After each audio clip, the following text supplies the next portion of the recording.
Hai sobat, selamat datang di video pembelajaran Alexis.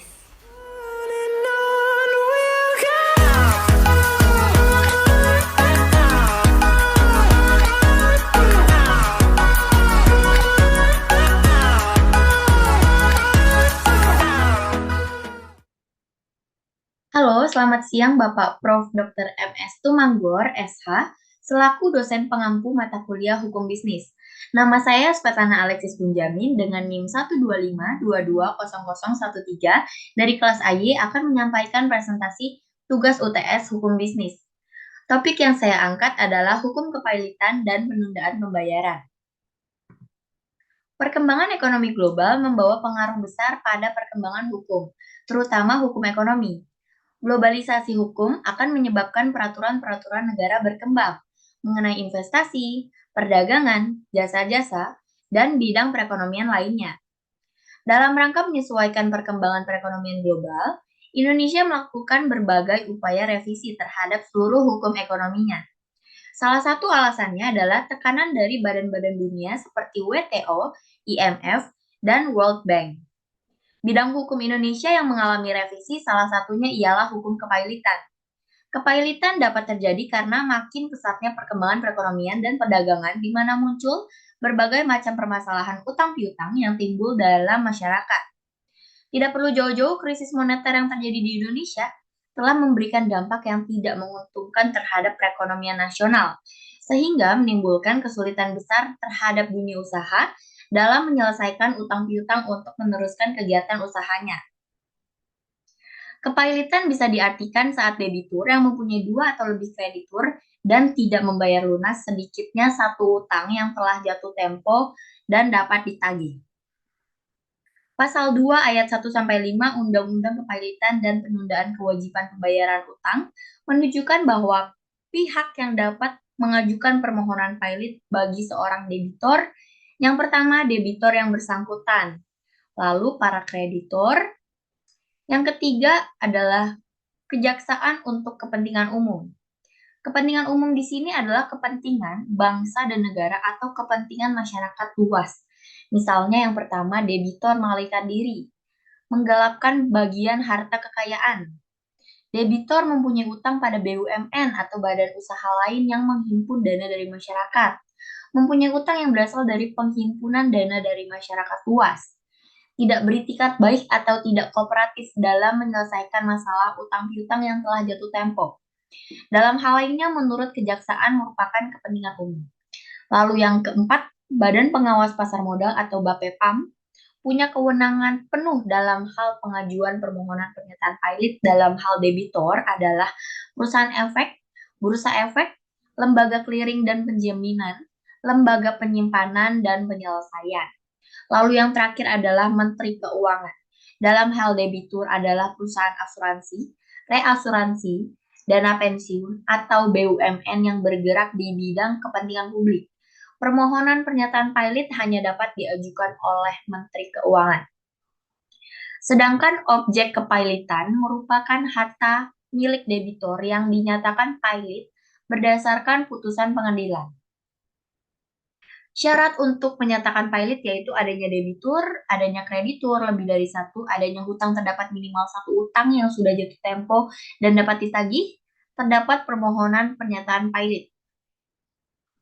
Penundaan kewajiban pembayaran utang atau PKPU adalah upaya hukum dari debitur atau kreditur yang dimana debitur mengusulkan proposal perdamaian untuk pembayaran utang-utangnya, yang selanjutnya dirapatkan dan divoting oleh para kreditur.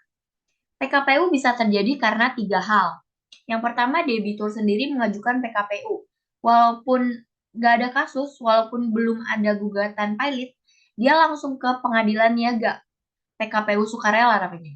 Yang kedua, debiturnya sudah dipailitkan oleh bank, tapi sebelum dipailitkan oleh pengadilan, buru-buru debitur mengajukan PKPU.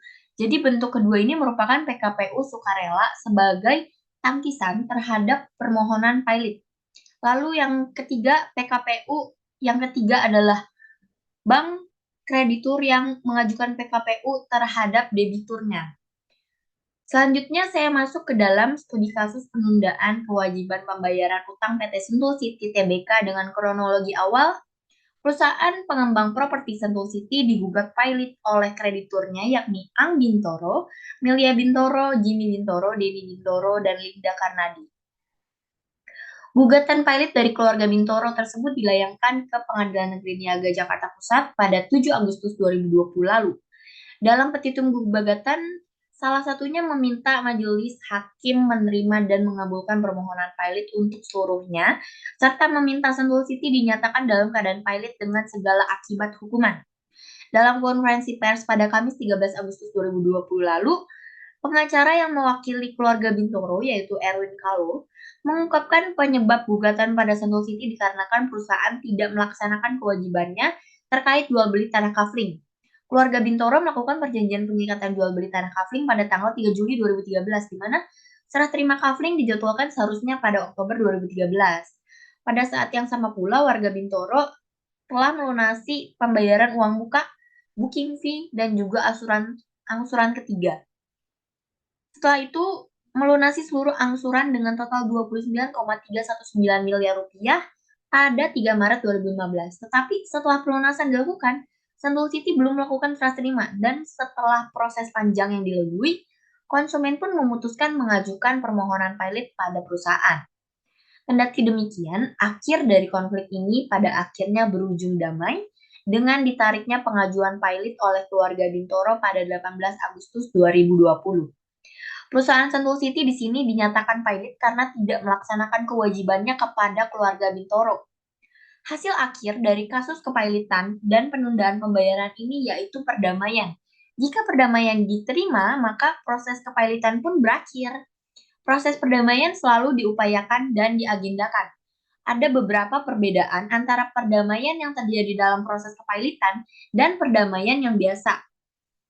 Perdamaian dalam proses kepailitan ini meliputi mengikat semua kreditur kecuali kreditur separatis, kreditur formalitas, ratifikasi dalam sidang homologasi. Jika pengadilan niaga menolak adanya hukum kasasi, ada gugatan eksekutorial, maksudnya apa yang tertera dalam perdamaian pelaksanaannya dapat dilakukan secara paksa.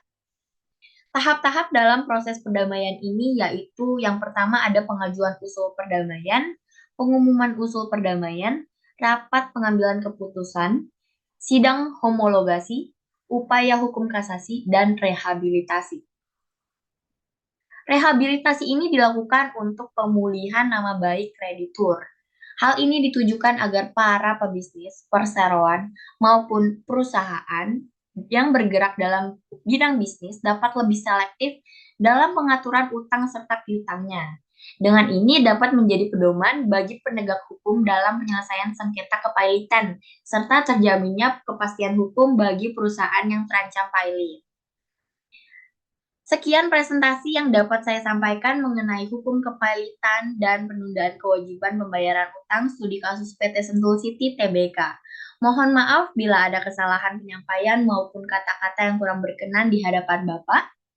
Kurang lebihnya saya ucapkan terima kasih dan selamat siang Bapak Tumanggor. Saya Svetlana Alexis Benjamin pamit undur diri.